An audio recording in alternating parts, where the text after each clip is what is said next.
कोई एब्सेंट हुआ तो? क्लास रिकॉर्डिंग भेज दो। Fees collection? Automatic.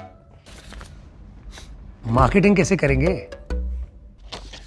Teachmint website बना के देगा ना। टीचमेंट? अब पूरे इंडिया को मैथ्स पढ़ाओ सर। चाहे जैसी भी जरूरत हो, टीचमेंट पे टीचिंग आसान है। आज ही डाउनलोड करें टीचमेंट, इंडिया का number 1 teaching app. Hello guys, आप लोग का स्वागत है आपके अपनी यूट्यूब चैनल टॉपर सेंट पर। तो जैसा कि पता है कि हम लोग डेली जो है मॉर्निंग में अपडेट लेकर आते हैं जो भी न्यूज़पेपर में होती है। तो आज बहुत ही खास न्यूज़ है, उन सारी न्यूज़ को हम लोग देखेंगे। यूपी टेट के बारे में भी न्यूज़ है, सीटेट के बारे में भी न्यूज़ है, असिस्टेंट प्रोफेसर भर्ती के बारे में न्यूज़ है, टीजीटी पीजीटी के बारे में है, आरओ के बारे में है, बीएड और डीएलएड छात्रों के बारे में अच्छी न्यूज़ है। तो सारी चीज़ें हम लोग जो है एक एक करके देखेंगे। लेकिन अगर आप चैनल पर नए हो तो जल्दी से चैनल को सब्सक्राइब करिए और बेल आइकन को जरूर दबाइए। तो चलिए हम लोग देर नहीं करेंगे, बढ़ते हैं अपनी न्यूज़ की तरफ। सबसे पहली न्यूज़ जो निकल कर आई वो हिंदुस्तान न्यूज़पेपर में है। आज ही के डेट की जो है न्यूज़पेपर है, 5 जून की सारी न्यूज़पेपर है। लिखा है असिस्टेंट प्रोफेसर के 102 पदों पर मांगे ऑनलाइन आवेदन। लिखा है उत्तर प्रदेश लोक सेवा आयोग ने चिकित्सा शिक्षा विभाग में असिस्टेंट प्रोफेसर के 102 पदों पर सीधी भर्ती के लिए शुक्रवार से ऑनलाइन आवेदन मांगे हैं। ऑनलाइन आवेदन शुल्क जमा करने की अंतिम तिथि 1 जुलाई और अंतिम रूप से भरे आवेदन पत्र जमा करने की आखिरी तारीख 5 जुलाई है। 102 पदों में सर्वाधिक 48 पद बाल रोग की विशेषज्ञता से जुड़े हैं। इनमें 18 पीडियाट्रिक्स, 2 पद, यानी ये सारी चीज़ें आप जाकर जो है देख सकते हो इनकी ऑफिशियल साइट पर भी और सरकारी रिजल्ट पर भी आप जाकर इसको देख सकते हो। तो ये अच्छी जो है खबर है जिन लोगों को असिस्टेंट प्रोफेसर की जो है तैयारी कर रहे हैं और अगर उनका जो है सब्जेक्ट इसमें आ रहा है तो जाकर अप्लाई कर सकते हैं।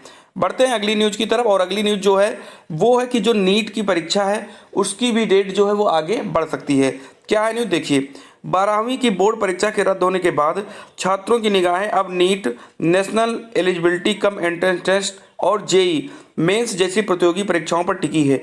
जो संकेत मिल रहे हैं उनमें नीट परीक्षा की तारीख को आगे बढ़ाया जा सकता है। इसे अब सितंबर में कराने की संभावना है। फिलहाल यह परीक्षा अभी 1 अगस्त को प्रस्तावित है। वही परीक्षा का पैटर्न पहले की तरह ऑफलाइन यानी पेन और पेपर मोड में होगा।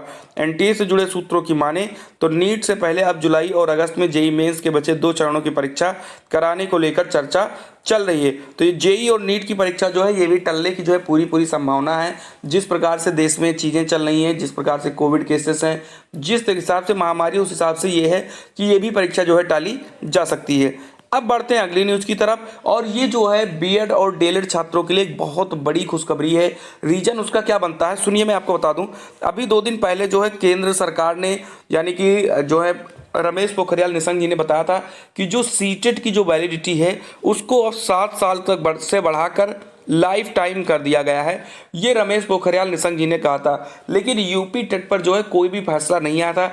यूपी टेट जो है वो एज एक्सपेक्टेड 5 साल ही था। लेकिन अब जो है यूपी टीटी को भी 5 साल से बढ़ाकर आजीवन करने की जो है चर्चाएं चलनी शुरू हो चुकी हैं। और ज़्यादा दिन नहीं है, अभी टीटी का जो है नोटिफिकेशन आने ही वाला है।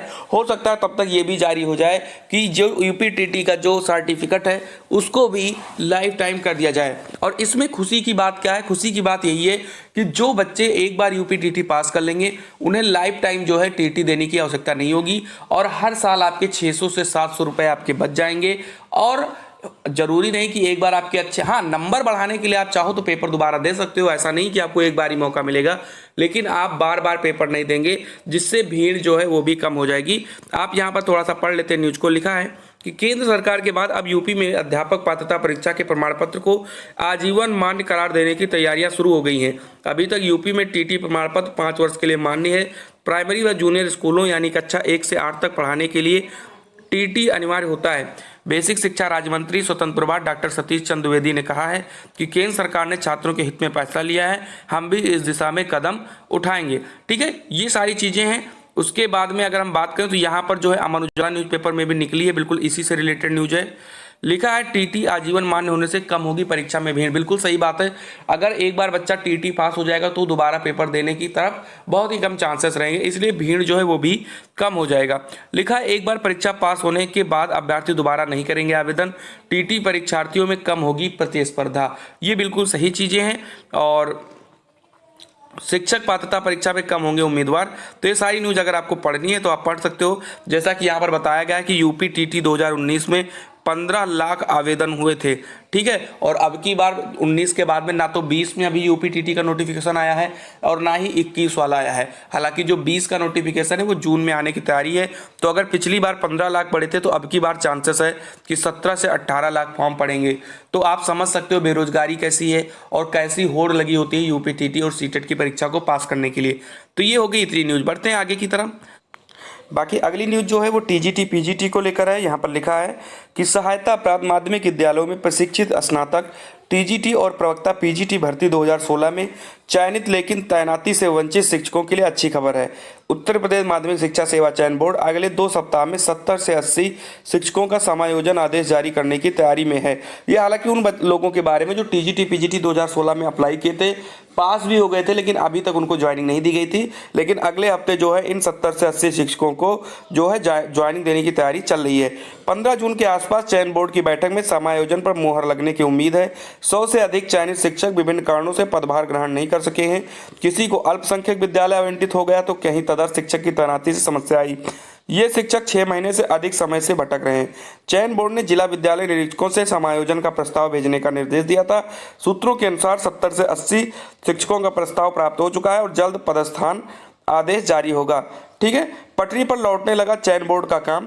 कोरोना की दूसरी लहर के कारण प्रभावित चल रही चयन बोर्ड की गतिविधियां धीरे धीरे पटरी पर आने लगी हैं।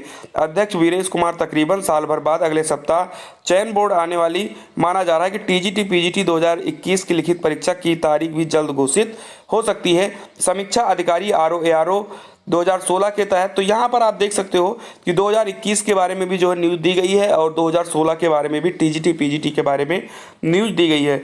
22 से 24 अप्रैल तक सत्यापन होना था। हालांकि ये सारी चीज़ें आप पढ़ लीजिएगा। उसके बाद जो अगली न्यूज़ है वो आरओ को लेकर के है। आरओ 2016 का सत्यापन 28 से 30 जून। ये बताया जा रहा है कि समीक्षा अधिकारी और सहायक समीक्षा अधिकारी 2016 के तहत चयनित 260 अभ्यर्थियों के अभिलेखों का सत्यापन 28 से 30 जून तक होगा। उत्तर प्रदेश लोक सेवा आयोग ने शुक्रवार को सत्यापन कार्यक्रम जारी कर दिया। पूर्व में 22 से 24 अप्रैल तक सत्यापन होना था, लेकिन कोरोना संक्रमण के कारण 20 अप्रैल को पूरी प्रक्रिया स्थगित करनी पड़ेगी। तो ये चीज़ें हैं। अगर जो बच्चे यहाँ पर चयनित थे उनका सत्यापन जो है 28 से 30 जून तक है। अगर आपके घर में आसपास कोई है ऐसा तो शेयर कर सकते हो वीडियो को आपको। ठीक है, तो इतनी न्यूज़ थी आज के लिए। और न्यूज़ अगर अच्छी लगी हो तो लाइक करना है, शेयर करना है, सब्सक्राइब करना है चैनल को अगर नहीं किया है आपने तो। बाकी मिलते हैं हम लोग अपनी अगली अपडेट में, अगली वीडियो में कुछ नया लेकर, कुछ खास लेकर। जय हिंद, जय भारत।